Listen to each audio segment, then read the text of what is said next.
आज मैंने आपका एक बयान पढ़ा और मेरे लिए वो बड़ा बाइस परेशानी था। आपने कहा कि आइन जो है वो मुअत्तल है गैर एलानिया तौर पे। क्यों आपने ये समझते हैं कि आइन मुअत्तल है? देखें, जुडिशरी हो या पार्लियामेंट हो,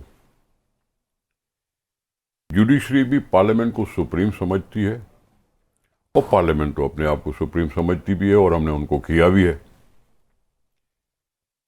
पार्लियामेंट में आइन होता है जिस पर चलती है पार्लियामेंट। आइन में असेंबलियों की तहलील होने के बाद लिखा हुआ है कि वक्त से पहले अगर तहलील हो जाए तो 90 दिन में इलेक्शन होने हैं।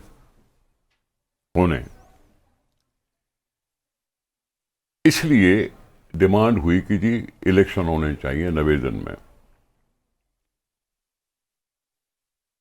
इलेक्शन एक्ट कहता है कि जी मर्दमशुमारी के बाद हल्के बंदियां होंगी। हल्के बंदियों में हमें चाहिए 4-5 महीने।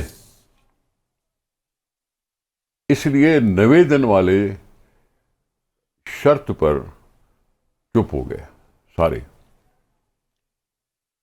अब जब आइन वाली बात को अमल में न लाया जाए तो मेरे पास बाकी क्या बचता है कहने को कि यहां किसी की रूलिंग आई, क्या जुडिशरी ने कुछ कहा? पिटीशन तो जुडिशरी के पास भी थी 90 दिन में इलेक्शन कराने की। एक फैसला आया था।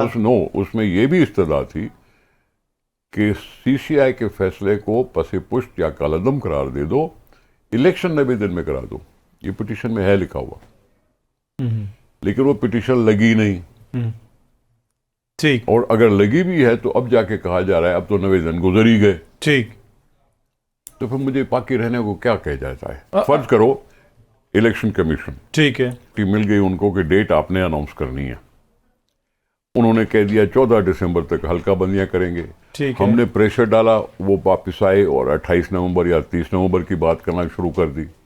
अब 30 नवंबर के बाद भी अगर डेट नहीं आ रही तो हो सकता है उसमें सर एक चीज ये है ना कि देखें, जब 2 सूबों में 90 रोज के अंदर इंतखाबात नहीं हो रहे थे तो उस वक्त तो पीपल्स पार्टी का मौकिफ हमें मुख्तलिफ नजर आया।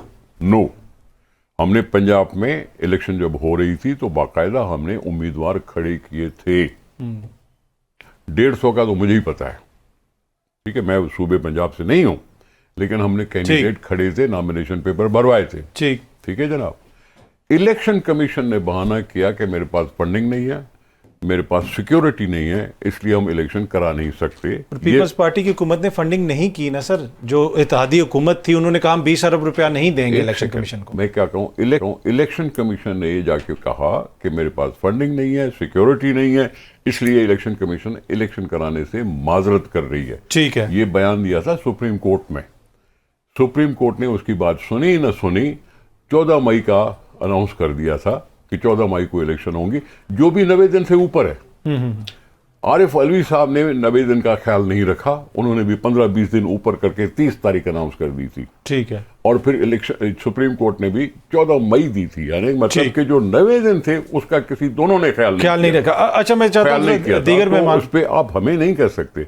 हमने कैंडिडेट खड़े किए थे, लेकिन हमारा मौजू क्या था? ठीक, हमारा मौजू था कि पाकिस्तान ये अफोर्ड नहीं कर सकता कि यहां वन डे पोल का जब जिक्र है इलेक्शन एक्ट में, तो वन डे पोल करवाया जाना चाहिए। ये पहले 6 महीने एक इलेक्शन हो जाए, बाद में दूसरी इलेक्शन हो जाए, तो इसके नतायज दूसरी इलेक्शनों पर असरअंदाज होंगे। अच्छा, वैसे तो सर हम एक वफाक है ना, और 18वीं तरमीम के बाद सूबे खुद जो है ना खुद मुख्तार हैं काफी हद तक। फिर आप इलेक्शन के एक्ट से निकाल देना, वन डे पोल का तस्वर निकाल दो। ठीक है। ये बात चली थी, चाहे सूबाई खुद मुख्तियारी हो या सूबाई खुद मुख्तियारी न हो, इलेक्शन सूबाई खुद मुख्तियारी से ज्यादा